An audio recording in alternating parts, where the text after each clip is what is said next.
बहुत कहीं दूर गए थे, दिल्ली से बाहर थे और इन द टाइम यहाँ पे पहुँचे। इनका भी थैंक्स करता हूँ। साथ में हमारे कृष्ण खंड से जो चेयरमैन दिल्ली के हमारे कारोबार देख रहे हैं, उनका भी थैंक्स करता हूँ। और साथ ही साथ जो अठावले साहब ने आपने बात रखी, थोड़ा इस पर डिटेल में जाना चाहूँगा मैं। 61,000 जो डिलीवरीज एक 2014 में फिगर था, जहाँ पीटी सरकारें वहाँ पे रही, चाहे वो कांग्रेस रही हो, वहाँ पीडीपी रही हो, या उससे पहले जो भी 25 साल का शासन रहा है, हम एक पॉलिटिकली विक्टिम वहाँ पे बन चुके हैं। एक सरकार ने लगाया, दूसरी सरकार आई, उसने कहा कि हम आपको रेगुलराइज करेंगे, हम आपका वेजेस बढ़ाएंगे, लेकिन किसी ने भी वही नहीं बढ़ाया। लेकिन 2014 में आपने देखा होगा, जो जम्मू कश्मीर के अंदर इलेक्शन हुए, सबसे बड़ा मुद्दा तो डिलीवरीज का था, क्योंकि ये 60,000 लोगों के साथ, ये 60,000 लोग नहीं है, ये 5 लाख परिवार में से जुड़े हुए हैं। और ये वो लोग हैं कि जो जम्मू कश्मीर के पहाड़ी इलाकों में रहने वाले लोग हैं, दूर दराज इलाकों में रहने वाले लोग हैं। और आप जानते हैं कि जम्मू कश्मीर की स्थिति कैसी है। जम्मू कश्मीर एक 92 से लेकर आज तक देखें तो कश्मीर प्रांत की बात करें तो मिलिटेंसी ग्रस्त एरिया रहा है, और बर्फ ज़्यादा जो है श्रीनगर में पड़ती है। इन हालात में वहाँ हमारे वर्कर्स ने ड्यूटी की है। जम्मू कश्मीर के लोगों को बेसिक फैसिलिटीज, जिसमें पानी हो, बिजली हो, हेल्थ हो, इन चीज़ों को डोर स्टेप पहुँचाने के लिए हम लोगों ने वहाँ अपने समय दिया है, अपने जिंदगियाँ दी हैं। और आपको सुन के आश्चर्य होगा कि 72 मंथ की सैलरी अभी पेंडिंग है हमारे डिपार्टमेंट्स में। और उसके अलावा जो मिनिमम वेज एक्ट है, जो पूरे हिंदुस्तान में वेज कोड लागू या पार्लियामेंट से भी पास हुआ है, अभी जम्मू कश्मीर में वो इम्प्लीमेंट नहीं हुआ है। हमें आश्वस्त कराया गया था केंद्र की सरकार की तरफ से भी कि वहाँ पे इम्प्लीमेंट होगा। हम ऐसी उम्मीद करते हैं, क्योंकि माननीय प्रधानमंत्री जी ने बहुत फैसले जम्मू कश्मीर के लिए, चाहे वो 370 का हो या 35A का मुद्दा हो, और जिसको उस मुद्दे को वहाँ रख के जम्मू कश्मीर लोगों को पागल बनाया जा रहा था कि उसमें था तो उसी खत्म हो चुका था ऑलरेडी, लेकिन जो उसके अंदर बेनिफिट थे, कुछ चंद पॉलिटिशियन लीडरों को कुछ बेनिफिट तो उस पर रखा गया था। उसके बाद जैसे ही उसको 370 को वहाँ से हटाया गया, 35 हटाया गया, जो मजदूर वर्ग के लोग हैं जम्मू कश्मीर में, चाहे उसमें लेबर क्लास लोग हैं, उसमें OBC, SC, ST जितने भी लोग हैं, मध्य वर्ग का कर्मचारी जो था, एक बहुत आशा थी कि माननीय प्रधानमंत्री जी की सरकार उसके बाद ही फैसला लेना, 370 हटाने के बाद जो है जम्मू कश्मीर के मध्य वर्ग को फैसला कोई रिलीफ मिलेगा।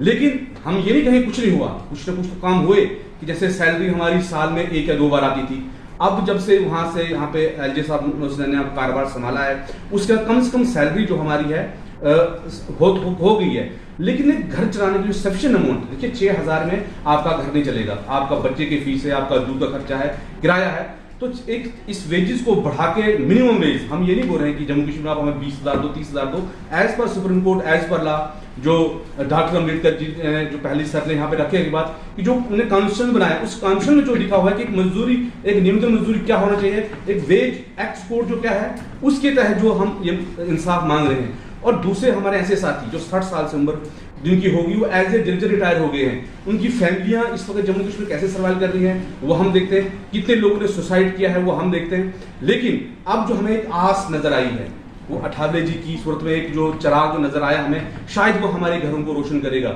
शायद वो मेरे जम्मू कश्मीर की उस तबके को जिसकी रहनुमाई आज तक किसी ने नहीं की है, एज ए वोट बैंक के तौर पर हमें इस्तेमाल किया गया है। और आज वहां कुछ पॉलिटिकल लीडर स्टेटमेंट दे रहे हैं कि आप हमें CM बनाओ, उसके बाद जो हम आपका काम करेंगे। लेकिन अब हम थक चुके हैं CM बना बना के जम्मू कश्मीर के। और मैं जिम्मेदारी के साथ ये बात आज नेशनल मीडिया पे यहाँ पे कहना चाहता हूँ कि अगर हमारे काम नहीं होते हैं या सरकार से फैसला नहीं लेती है, तो हम माननीय अठावले जी की क़यादत में रिपब्लिक पार्टी इंडिया को जम्मू कश्मीर में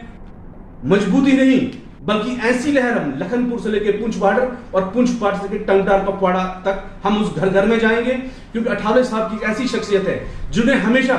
गरीब गुरबाओं की आवाज उठाई है। मैं यहाँ सीधा डायरेक्टली उठ के इनके पास आया क्योंकि मैंने पूरी हिस्ट्री पढ़ी है कि अठावले जी कहाँ से निकले और कहाँ से आज वो जाकर मंत्रालय बैठे, तो वह अपनी मेहनत के दम के ऊपर बैठे हैं। और हम चाहते हैं कि अठावले जी को और उनकी पार्टी को हम जम्मू कश्मीर में इस तरह से मजबूत करें कि वो एक ऐसी लहर बन के आए, उस लहर, उस तूफान के सामने कोई टिक नहीं पाई जम्मू कश्मीर में। क्योंकि हमेशा से इन्होंने गरीबों की आवाज की, पिछले लोगों की आवाज की, दबे कुछ लेबर क्लास लोगों की आवाज जो उन्होंने उठाई है, उसी की आशा में आज हमारी टीम इनकी यहाँ पे पहुंची है। और हमने इनको निमंत्रण भी दिया है जम्मू कश्मीर आने का, कि जम्मू कश्मीर में आके भी ग्राउंड लेवल पे हमारे हालात देखें कि हमारी जिंदगी कैसे चल रही है। स्कीमें बहुत अच्छी सेंटर से निकली हैं, लेकिन मैं उसमें सेंट्रल गवर्नमेंट का दोष नहीं देना चाहता हूं, क्योंकि जो एडमिनिस्ट्रेशन आगे होती है उसका काम होता है एडमिनिस्ट्रेशन को उस चीज को ग्राउंड लेवल पे लगाना। अब बेटी पढ़ाओ बेटी बचाओ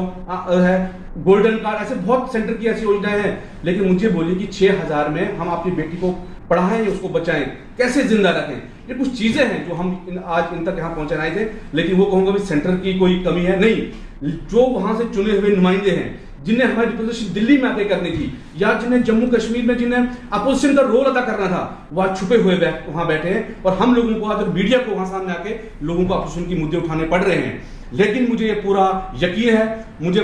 मैं अपनी टीम को, जम्मू कश्मीर के लोगों को भी मैसेज देना चाहता हूं कि अठावले जी की क़यादत में इस लड़ाई को हमने लड़ा है और हम सुप्रीम कोर्ट जाने का भी हमने फैसला किया था। लेकिन जैसे अठावले जी से हमारी बात थी और जिस तरीके से अठावले जी हमारे पास अपना कीमती वक्त छोड़ के पहुंचे, जब हम जम्मू कश्मीर से यहाँ पहुंचे और अपने फैमिली मेंबर की तरह हमें ट्रीट किया, और हमें जम्मू कश्मीर उन लोगों को जिनको 25 सालों की सप्ताह हमने दी, उनके दरवाजे पे 2-2 घंटे जाने का हमें वेट करना पड़ता है। और वहां को जो सिविल सेक्रेटरीट जाने के 3 घंटे बाद हमें वेट करता है। लेकिन आज हम मंत्रालय के अंदर प्रेस कॉन्फ्रेंस कर रहे हैं और एक ऐसी शख्सियत के साथ कि जिनका पूरे हिंदुस्तान में एक नाम है और हमेशा दलित पिछड़े लोगों की लड़ाई लड़ी है, इनकी लड़ाई में, और ये लड़ाई जो है इनके बेनिफिट से हम लड़ेंगे और मुझे लगता है कि इंसाफ होगा जम्मू कश्मीर के 5 लाख फैमिली के साथ होगा। अगर नहीं होगा फिर हमारे जो है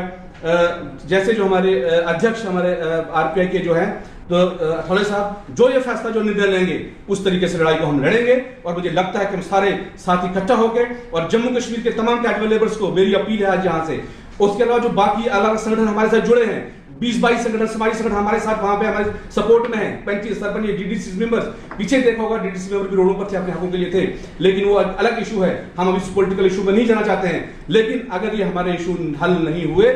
तो हम अठावले जी से मिलके, आरपीआई को मिलके, जम्मू कश्मीर में ऐसी आंधी तूफान आएगा जिसको रोकना वहां के लिए तमाम पार्टियों को मुश्किल होगा। कहते हैं कि government by the people, for the people, of the people. सरकारें जब बनाई जाती हैं वो लोगों द्वारा बनाई जाती है और लोगों के लिए बनाई जाती है। अगर लोगों को कोई बेनिफिट ना हो तो मुझे नहीं लगता कि मंत्रालय में बैठ के या मैं कोई बड़ी कुर्सी मिल जाए तो नहीं। मैं जम्मू कश्मीर के आज यहाँ पे बैठा हूं,